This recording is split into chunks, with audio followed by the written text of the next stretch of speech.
안녕하세요. 캐나다 주요 소식들을 빠르게 전해드리는 둥지TV 1분 뉴스입니다. 4년마다 치러지는 캐나다 연방총선, 현재 집권당인 자유당은 지난 2019년에 캐나다 연방총선의 승리로 현재 자유당 대표인 저스틴 트루도가 캐나다의 총리직을 맡고 있습니다. 다음 총선은 2023년에 치러져야 할 예정이지만 이번 총선은 각 정당들의 합의하에 2년 앞당겨 올해 2021년 9월 20일에 치르기로 하였습니다.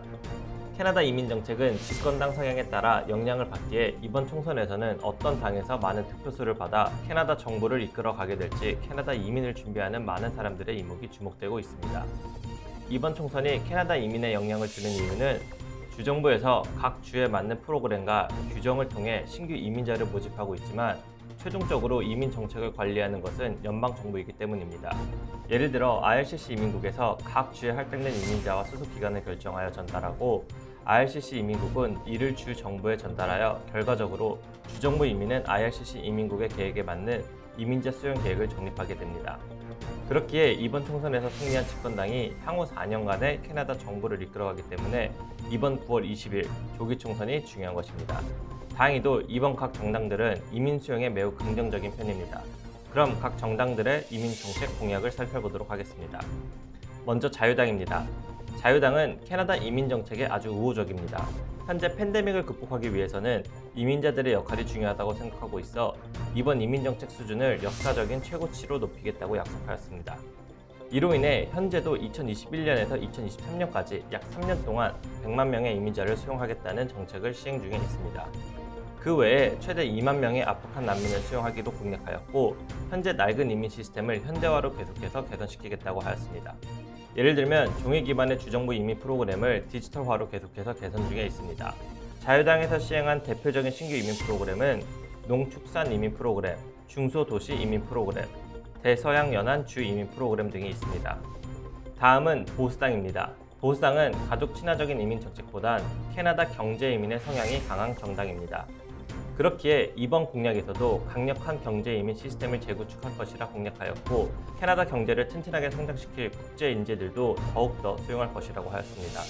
그리고 관용적인 난민 수용보다는 캐나다에 도움이 되는 선별된 난민들을 수용할 것이라고도 공약하였습니다. 또 다른 공약으로는 지원자가 신속한 업무 처리를 원할 시 추가 비용을 내는 급행 수속 시스템을 구축하고 해당 시스템으로 인한 수익은 이민 수속 업무 처리를 위한 추가 인력 고용에 사용한다 하였습니다. 그리고 불필요한 수속 절차 및 서류를 간소화시켜 이민 업무 처리 속도를 향상시킬 것을 약속하였고 모든 이민 업무는 온라인화 시키겠다고 하였습니다. 또한 보수당은 보다 더 공정한 이민 제도를 정립한다 하였습니다. 만약 이민 지원자가 접수 시 실수를 했을 경우 일정 시간 내에 정정할 수 있도록 개선할 수 있게 바꾸겠다고 하였습니다. 마지막으로 현재 무작위 추첨식 부모 초청 이민 프로그램을 선착순으로 변경하고 초청 이민 지원자의 언어 능력뿐만 아니라 보육이나 가족 지원을 할 경우엔 우선순위를 주는 제도를 구상 중이라 하였습니다. 그리고 캐나다에 거주하는 캐나다인의 가족 구성원들에게 영주권 없이도 5년간 거주가 가능하도록 허용한다 하였고 건강보험 가입 여부에 따라 체류 기간을 연장할 수 있게 시행한다 하였습니다. 마지막으로 신민주당에서는 가족의 재결합을 강조하며 현재 부모 초청 이민의 추첨제를 철회하고 밀려있는 신청서를 우선 처리하겠다고 약속하였습니다. 그리고 주 당국과 협력을 통하여 캐나다 정착 서비스를 지원하며 신규 이민자와 그의 가족들이 캐나다에 잘 정착할 수 있도록 도울 것이라 하였습니다. 그 외의 공약으로는 해외 자격 인증 제도를 개선하고 부도덕한 이민 컨설턴트들은 정부의 규제를 받도록 하겠다고 하였습니다. 각 당에서 공약한 모든 정책은 2022년 초부터 정식으로 적용될 것으로 보이기에 이미 영주권을 접수하였거나 영주권이 곧 접수될 예정이라면 새로운 정부의 방침에 영향을 받지는 않을 것입니다.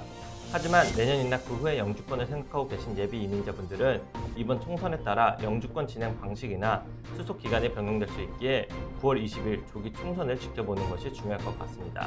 지금까지 둥지TV 1분 뉴스였습니다. 감사합니다.